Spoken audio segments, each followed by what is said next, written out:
कर्नाटक में अक़लियती महकमे के बजट में इजाफा हुआ है। रियासत के वज़ीर आला BS येडियुरप्पा ने आज साल 2021-22 का सालाना बजट पेश किया। अपनी बजट तकरीर में येडियुरप्पा ने कहा कि रियासत कर्नाटक सभी मज़ाहिब और ज़ातों के लिए अमन का गहवारा है। तमाम तबक़ात की तरक्की हुकूमत का मकसद है। नए बजट में वज़ीर आला येडियुरप्पा ने अक़लियती महकमे के लिए 1500 करोड़ रुपए मुख्तस करने का ऐलान किया। 200 करोड़ रुपए ईसाई तबके की तरक्की के लिए अलहदा मुख्तस किए गए हैं। तमाम बजट में अक़लियतों के लिए कोई नई स्कीम का ऐलान नहीं किया गया। कर्नाटक के वज़ीर अक़लियत बहबूद श्रीमंत पाटिल ने बजट पर खुशी का इजहार किया। दूसरी जानिब कांग्रेस लीडरों ने बजट को मायूस कुन करार दिया। मीटिंग में साहब ने हमें एक भरोसा दिया था कि हम ये साल आपका बजट जो है वो डबल कर देंगे पिछले साल से, और वो साहब ने किया है। साहब ने किया है। 1700 करोड़ हमारा जो एक्सपेक्टेशन था, एक्सपेक्टेशन मुताबिक भी सब हमें मिला है। मैं खुशी हूँ। उन्होंने आज माइनॉरिटीज वेलफेयर के लिए टोटल 1700 करोड़ रुपए दिए हैं।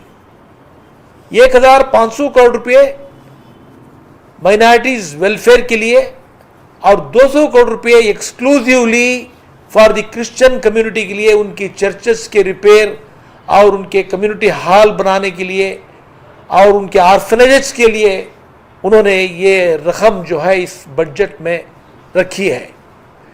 देखिए, हम लोग तो बजट को ही बॉयकॉट किए हैं। ये बेकार का बजट है, इसमें कोई भी ये नहीं है। ये लोग क्या करे, चुपके लोगों को बेवकूफ़ बनाने के लिए कुछ नंबर गेम करे हैं। अब लास्ट टाइम जब हमारे गवर्नमेंट थे, मोर देन 3000 करोड़ का माइनॉरिटी बजट था, उसको लास्ट ईयर 800 करोड़ भी नहीं थे। अब इस बार 1500 करोड़ बोल रहे हैं। इनको क्या what are they thinking? A community which is almost 18% to 20% in this state, they are just allocating only 1500 crores is not at all acceptable. And not only for Muslim minorities, even Christian, other backward communities also they have reduced. They have reduced all the communities allotment, and last year also they have not. Ajit Pawar ने महाराष्ट्र का budget पेश किया। Budget में अक़लियतों की तरक्की के लिए 589 करोड़ रुपए मुख्तस किए गए हैं। बजट में अक़लियतों के लिए मुख्तस रकम पर अबू आसिम आज़मी ने रद्दमल देते हुए कहा कि बजट में अक़लियतों को नजरअंदाज किया गया है। ताहम बजट में सेहत के शोबे पर खास तवज्जो दी गई। प्राइमरी हेल्थ मराकिज के लिए 7000 करोड़ रुपए मुख्तस किए गए हैं। विदर्भ में 2 मेडिकल कॉलेज कायम किए जाएंगे। साथ ही हर जिले में इन्फेक्शन वाली बीमारियों के इलाज के लिए अस्पताल कायम किए जाएंगे। आने वाले 5 साल में इस प्रोजेक्ट पर 5000 करोड़ रुपए खर्च किए जाएंगे। रियासत में 8 नए हार्ट हॉस्पिटल भी खोले जाएंगे। सिंधुदुर्ग, अमरावती और परभनी में मेडिकल कॉलेज खोलने की भी बात सरकार ने कही है। पेश किया गया है, मैं बजट का स्वागत करता हूं। और ये बजट अगर ज़्यादा एम्फेसिस इम्पोर्टेंस किस पे दिया है तो स्वास्थ्य विभाग पे दिया गया है, महिला बाल कल्याण पे दिया गया है और कृषि पे दिया गया है। ख़ास तौर पर अगर देखा जाए तो हमारा जो बेसिक इंफ्रास्ट्रक्चर है उसके ऊपर भी काफ़ी इम्पोर्टेंस दिया गया है। कोविड में जिन लोगों को तकलीफ हुई, ऐसे छोटे छोटे घटकों के लिए कोई योजना नहीं है। किसानों को जो कर्ज माफी देने की बात की गई थी, वो कर्ज माफी किसानों को नहीं मिल पाई। उसमें भी कोई नई बात इस सरकार ने नहीं कही है। उसके साथ साथ युवाओं के लिए कोई नई बात नहीं है। पेट्रोल डीजल के भाव सबसे ज्यादा आज महाराष्ट्र में, गुजरात से 10 रुपए पेट्रोल का भाव महाराष्ट्र में ज्यादा है। उसमें भी 1 रुपए की भी कमी इस सरकार ने नहीं की है। कुल मिलाकर अगर हम देखें तो इस सरकार ने इस बजट के माध्यम से हम सबकी निराशा की है। इन्होंने लाइन से धार्मिक स्थानों का नाम लिया, लाइन से 1-2 नहीं, बहुत सारे धार्मिक स्थान, मंदिरों का नाम लिया। हमें खुशी है, बिल्कुल ठीक है, परंतु एक दरगाह का नाम लिया और दरगाह का फंड कितना वो भी नहीं बताया। तो ये माइनॉरिटी को निगलेक्ट किया जा रहा है, हर उस पर किया जा रहा है। जब माइनॉरिटी का रिजर्वेशन भी नहीं हो रहा है तो कम से कम माइनॉरिटी को रिजर्वेशन अगर कानून में कहीं आड़े आ रहा है, आ तो नहीं रहा है, क्योंकि कोर्ट ने कह दिया कि हाई कोर्ट, लेकिन ये बहाना इनका है। तो कम से कम माइनॉरिटी को बजट तो देवे। अभी जब बजट एलोकेशन होगा तो आदिवासी समाज को, SC ST को बजट के अलावा एक्स्ट्रा बजट में भी बहुत पैसे मिलेंगे। 2008 बटला हाउस इनकाउंटर मामले में मुलजिम आरिज खान को कसूरवार करार दिया गया है। दिल्ली के साकेत कोर्ट ने आरिज खान को मुजरिम करार दिया है। अदालत में 15 मार्च को सजा पर बहस होगी। आरिज खान को 2018 में स्पेशल सेल ने गिरफ्तार किया था।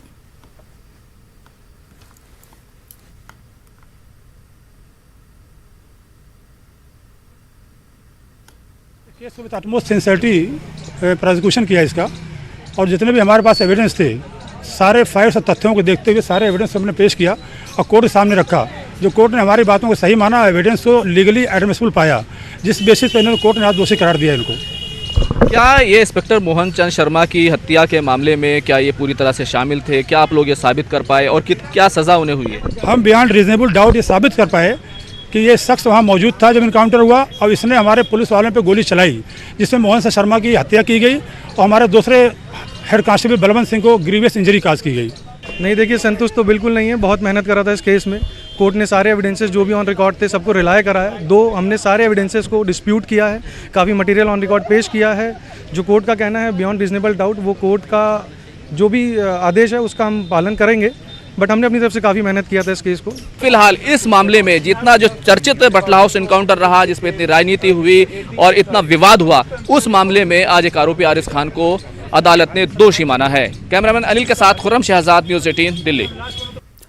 शोबे उर्दू इलाहाबाद यूनिवर्सिटी के साबिक सदर और मुल्क के मुमताज़ तरक्की पसंद अदीब प्रोफेसर अली अहमद फातमी का मकान मकामी इंतजामिया ने मुनहदम कर दिया है। इलाहाबाद के लोकरगंज में वाक़ प्रोफेसर अली अहमद फातमी इस मकान में गुज़श्ता 30 बरसों से रह रहे थे। अली अहमद फातमी के मकान से मुत्तसिल उनकी बेटी नायला फातमी का मकान भी मुनहदम कर दिया गया। गुज़श्ता कल मकामी इंतजामिया ने अली अहमद फातमी के मकान के आसपास बने मकानात को मुनहदम करने की कार्रवाई शुरू की थी। अली अहमद फातमी के मकान से पहले उनके पड़ोस के 3 दीगर मकानों को कल ही जमीन दोज कर दिया गया था। इन्हदामी कार्रवाई के खिलाफ अली अहमद फातमी ने इलाहाबाद हाई कोर्ट से रुजू किया था, लेकिन हाई कोर्ट ने इस मामले में कोई भी राहत देने से इनकार कर दिया। मकामी इंतजामिया का कहना है कि अली अहमद फातमी का मकान जिस जमीन पर था वो स्टेट लैंड थी। जमीन को साबिक MP अतीक अहमद ने गैर कानूनी कब्जा करके लोगों को फरोख्त कर दिया था। मकामी इंतजामिया ने दलील दी है कि कार्रवाई अतीक अहमद के जरिए गैर कानूनी तरीके से कब्जा की गई जमीन पर कब्जा खत्म करने की मुहिम का एक हिस्सा है।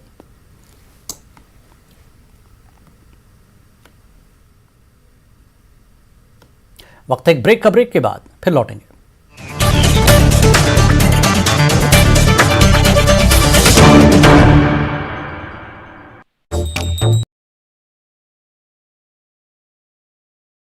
हैं हम अपनी जिम्मेदारी, ताकि मिले आपको हर शहर की हर खबर। देखिए खास बात इंडिया न्यूज़ 18 उर्दू पर।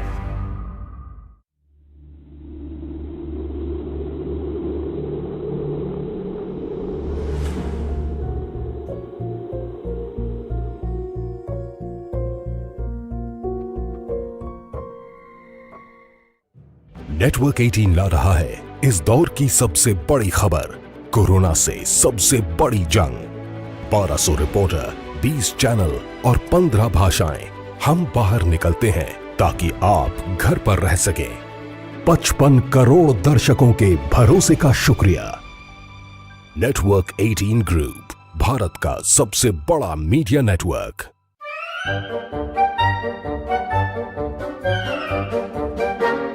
अखबार हुआ ठप, आउटडोर हुआ बेकार, टीवी ही दे रहा है विज्ञापन को तेज रफ्तार। करोड़ों दर्शकों तक न्यूज़ 18 पहुंचाएगा आपका ऐड। न्यूज़ 18 की टीम दमदार बनाएगी आपका ऐड शानदार। जल्दी कीजिए, कहीं छूट ना जाए ये सुनहरा मौका। हमें मेल करके उठा लीजिए बड़ा फायदा। ये स्पेशल ऑफर है अगले 15 दिनों तक। साथ ही मिलेगा हमारी वेबसाइट पर प्रमोशन। आज ही मेल करें adsales@nw18.com पर। न्यूज़ 18 इंडिया, आपका पसंदीदा नेशनल न्यूज चैनल, उपलब्ध है टाटा स्काई के चैनल नंबर 519 और एयरटेल के चैनल नंबर 318 पर। कोरोना की हर खबर देखते रहिए न्यूज़ 18 इंडिया पर। भैया राम राम, नमस्कार। बाहर ना जाना, कुछ बता रहे हैं, कुछ चेता रहे हैं। आपने लॉकडाउन के दौरान देखा कि हम क्या कर रहे हैं। कोरोना काल में लोग एक दूसरे को समझा रहे हैं, बड़े बड़े लोग वीडियो बना रहे हैं। आप गाना जानते हैं तो गाइए या फिर अपना हुनर दिखाइए, वीडियो बनाइए और हम तक पहुंचाइए और घर बैठे बनिए स्टार।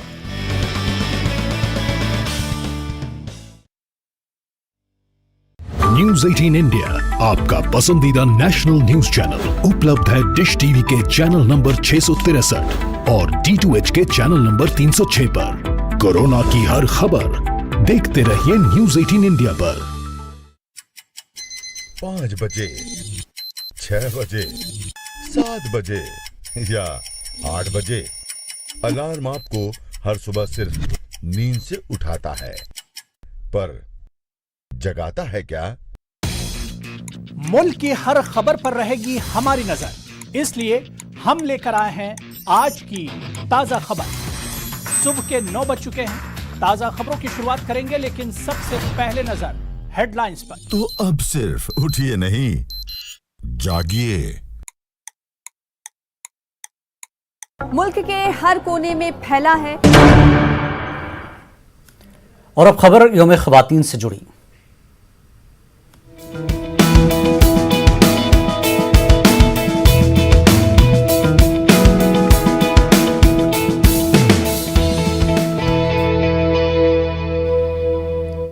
आलमी यौम ख़वातीन के मौके पर बरकतुल्लाह यूथ फोरम के ज़ेर-ए-एहतमाम भोपाल में प्रोग्राम का इनेकाद किया गया। बरकतुल्लाह भोपाली यूथ फोरम के ज़ेर-ए-एहतमाम याद बेगमात भोपाल के उन्वान से मुनक़्क़दा प्रोग्राम में भोपाल के दानिश्वरों ने शिरकत की और बेगमात भोपाल की अदबी, तारीख़ी, सक़ाफ़ती और कौमी यकजहती के हवाले से किए गए अहम कारनामों पर तफसील से रोशनी डाली गई। यौम ख़वातीन के मौके पर ज़बान व अदब के मैदान में नुमाया खदमात अंजाम देने वाली ख़वातीन को एज़ाज़ से भी सरफराज किया गया। इस मौके पर हमारे नुमाइंदे महताब आलम ने बेगमात भोपाल की अदबी खिदमात पर दानिश्वरों से ख़ास बातचीत की। आलमी यौम ख़वातीन के मौके पर पूरी दुनिया में ख़वातीन की बात की जा रही है, ख़वातीन के हुकूक़ की बात की जा रही है, लेकिन भोपाल में यूथ फोरम ने जो प्रोग्राम का इनेकाद किया है बेगमात भोपाल को लेकर के लिए, हमारे साथ ख़वातीन भी है, यहाँ पर हिस्टोरियन भी है, मौरिक भी है, स्कॉलर भी है, उनसे जानते हैं कितना अहम कंट्रीब्यूशन है बेगमात भोपाल का। बेगमात भोपाल ने तकरीबन 150 साल हुकूमत की। सबसे पहली बेगम क़ुस्सिया बेगम थी, वो 17 साल की उम्र में वो बेवा हो गई थी। उसके बाद उन्हें हुकूमत मिली। उनकी बेटी सिकंदर बेगम उस वक्त 4-5 महीने की थी। फिर जब उन्होंने सिकंदर बेगम की इस तरह तरबियत की कि वो उन्हें हुक्मरां होना है। सिकंदर बेगम बहुत घुड़सवारी करती थी, तेज़ नेज़ाबाजी करती थी, तलवार चलाना जानती थी। गरज के उस ज़माने के जो हथियार थे वो सब चलाना जानती थी। तो उन्होंने बहुत अच्छी हुकूमत की। उनको सिकंदर बेगम की हुकूमत को आईनी हुकूमत कहते हैं। उन्होंने भोपाल का कानून बनाया और किताब बाकायदा लिख के बनाया। और जो मकाम अकबर को हासिल है वही मकाम रियासत भोपाल में बेगमात में सिकंदर जहां बेगम को हासिल है। जब हम तमाम चीज़ों को देखते और पढ़ते हैं तो यहाँ तक कि उर्दू ज़बान को सबसे पहले नाफिज करने वाली सिकंदर जहां बेगम ही है। जी यकीनन भोपाल के अंदर उर्दू के लिए तो ख़ुसूसी तौर पे बाकाया है, क्योंकि उर्दू को स्टेट की ज़ुबान बनाने का काम भी सिकंदर बेगम साहिबा है, क्योंकि वो तालीम के मामले में बहुत स्ट्रेट थी, रूल्स को रेगुलेशंस को बहुत फॉलो करती थी। उन्होंने हर निज़ाम यानी कि छोटे छोटे चपरासी तक के लिए, जो बड़े से बड़े ऑफिसर के लिए उन्होंने कानून बनाए। वो कानून आज बहुत आखिर तक चलते रहे, भोपाल के आखिर दम तक वही चलते रहे। यानी कि कुछ इनमें इस्लाहात या और बेहतरी की शाहजहाँ बेगम ने भी की, सुल्तान जहाँ बेगम भी इसमें पीछे नहीं रही। हुकूमत चलाने में, नज़र रखने में पूरे भोपाल पे उनकी सारी बेगमात का किसी जगह कम नहीं पड़ी। देखिए बात की और इन तमाम चीज़ों को जोड़ के मुझे हसन फतेहपुरी का शेर याद आता है। हसन फतेहपुरी कहते हैं कि माजी को हाल से जोड़ रखा है मुस्तकबिल की खातिर, तीर को जितना पीछे खींचो उतना आगे जाता है। प्रोग्राम का इनेकाद इसलिए किया गया कि आलमी यौम ख़वातीन और इसके साथ साथ बेगमात भोपाल की रोशन तारीख को याद करके नई नस्ल के लिए राह कैसे हमवार की जा सकती है, उस पर यहाँ पर गुफ्तगू की गई। कैमरामैन मोहसिन खान के साथ महताब आलम, न्यूज़ 18 उर्दू, भोपाल। कहते हैं ख़वातीन मुआशरे की ममार होती हैं। अगर ये यकीन पुख्ता हो जाए तो मुआशरे की तरक्की को कौन रोक सकता है। मुस्लिम मुआशरे में भी ये मुस्बत तब्दीली अंदर से ही आ रही है। जी हाँ, अब मुस्लिम लड़कियां रिवायती तालीम से हटकर प्रोफेशनल फील्ड में भी किस्मत आजमा रही हैं। आर्किटेक्ट जैसे शोबे को अपनाकर करियर बनाने वाली होनहार दोशीज़ा का नाम है जुवेरिया हाशमी। आलमी यौम ख़वातीन के मौके पर न्यूज़ 18 उर्दू की ये खास रिपोर्ट।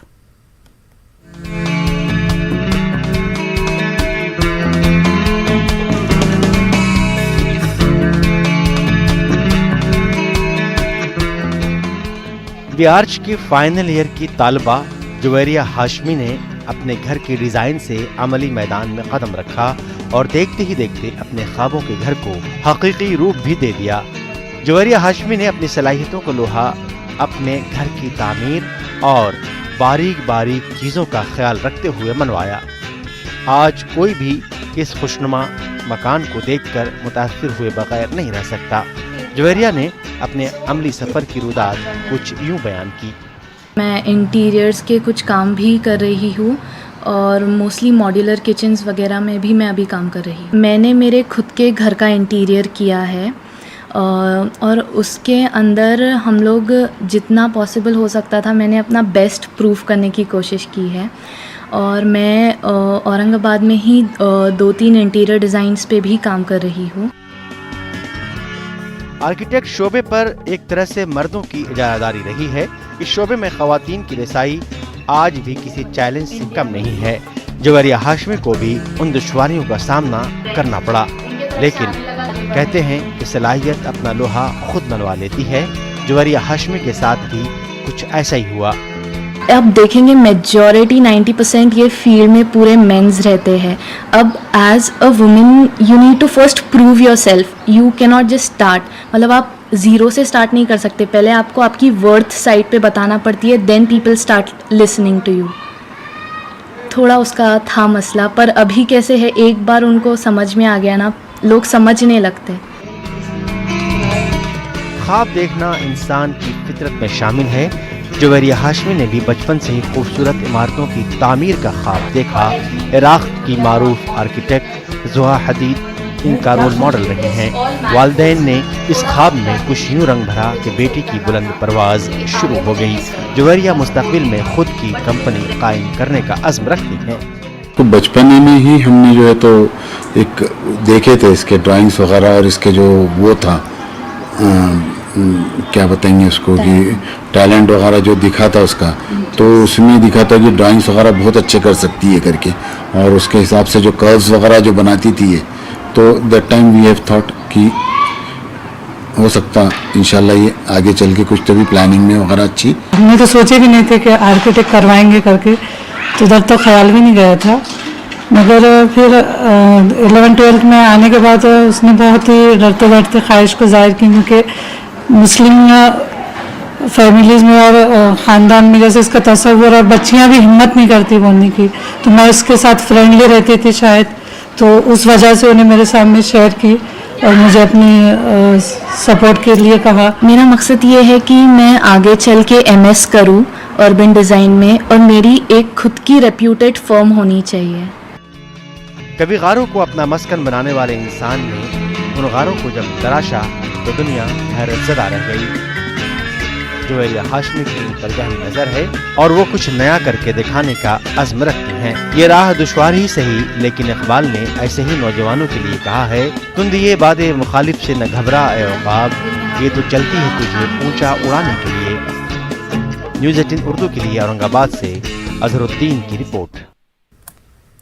आलमी यौम ख़वातीन के मौके पर महाराष्ट्र के मुस्लिम अक्सरियती शहर मुमरा की उर्दू म्यूनसिपल स्कूल में मुख्तलिफ शोबों से ताल्लुक़ रखने वाली शहर की 5 बासर ख़वातीन को एजाज़ से नवाजा गया, जिसमें टीचर, CA, डॉक्टर, कारपोरेटर और कराटे चैंपियन शामिल थीं।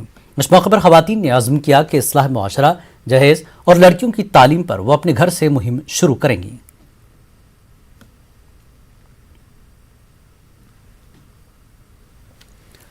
मालेगांव पावरलूम संघर्ष समिति और राष्ट्रीय मुस्लिम मोर्चा की जानिब से आलमी यौम ख़वातीन के मौके पर शहर के हुसैन सेठ कंपाउंड में कोरोना वबा के दौर में आवाम की बेलौस खिदमत करने वाले मेडिकल ऑफिसर, आंगनबाड़ी वर्कर, आशा वर्कर और मैयत को नहलाने वाली ख़वातीन का खुसूसी इस्तकबाल किया गया। इस मौके पर खातून पुलिस अफसरान को भी मदऊ किया गया था।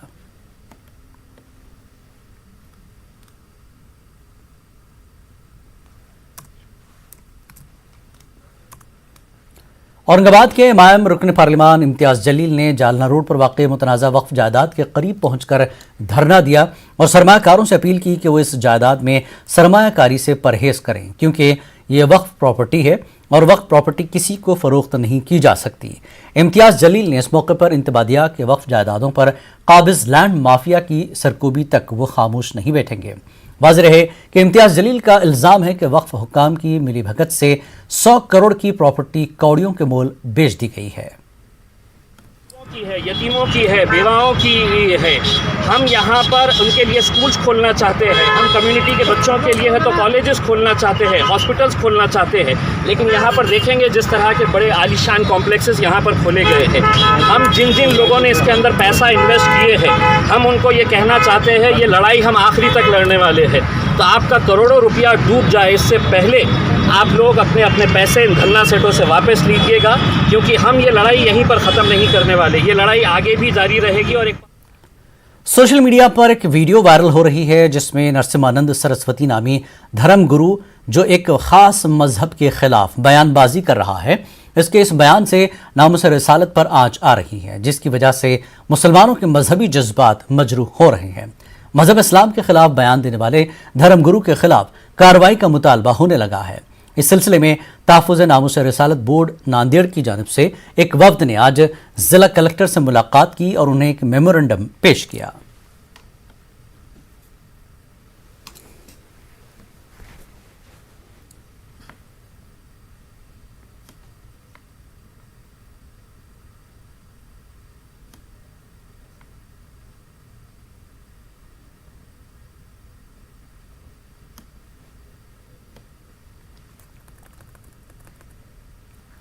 एक जीनियस की पहचान छोटी उम्र से ही हो जाती है। उन्होंने अपना कमाल छोटी उम्र से ही दिखाना शुरू कर दिया। नेटवर्क 18 की इस खास पहल में ऐसे ही कुछ जीनियस से आपको रूबरू कराएंगे। बायजूस यंग जीनियस में पिछले हफ्ते आप मिले 10 साल के बांसुरी नवाज अनिरबन रॉय से और मौजिद शौर्या हसीन से। इनका हौसला बढ़ाया शान और सोनम वांगचुक ने। आइए देखते हैं इसकी एक झलक। मैं हूं आनंद नरसिम्हन, आपका होस्ट, आपका साथी और इस अनोखे सफर में आपका सूत्रधार।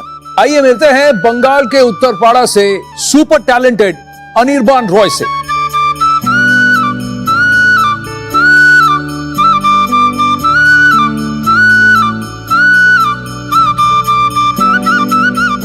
अनिरबान, दिन में आप कितने घंटे का रियाज करते हैं? मॉर्निंग में 4 घंटा और इवनिंग में 2 घंटा। तो हार्ड वर्क के बगैर जीनियस मुझे लगता है कोई भी है। ভুলবি কি রে হায় ও সেই চোখের দেখা প্রাণের কথা সে কি ভোলা যায়।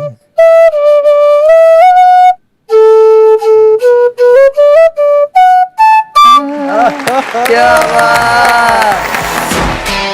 I have a workshop which I like to call my DNT lab, Design and Technology. क्या क्या बनाया है आप? मैंने बहुत चीजें बनाए हैं, जैसे कि हमारे पास ये UV किलर है, मैंने एक एयर प्योरीफायर भी बनाया है और एक स्टिक फॉर द ब्लाइंड भी बनाया है। और हमने ब्लाइंड स्कूल को वादा करा है कि जब पूरा हो जाएगा और मैन्युफैक्चर होएगा तब हम उन्हें फ्री में सारे स्टिक्स देंगे ताकि वो खुश हो जाए। बहुत बढ़िया, बहुत बढ़िया, बहुत बढ़िया। मुझे तो गर्व है शौर्य पर, क्योंकि इतने छोटे उम्र में ये औरों का हित सोचते हुए इनोवेट कर रहे हैं। बहुजन हिताय बहुजन सुखाय। So great Shaurya, I am so proud of you for that. Thank you sir.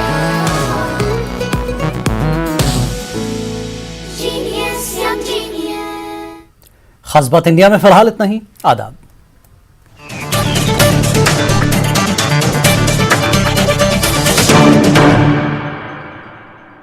आपके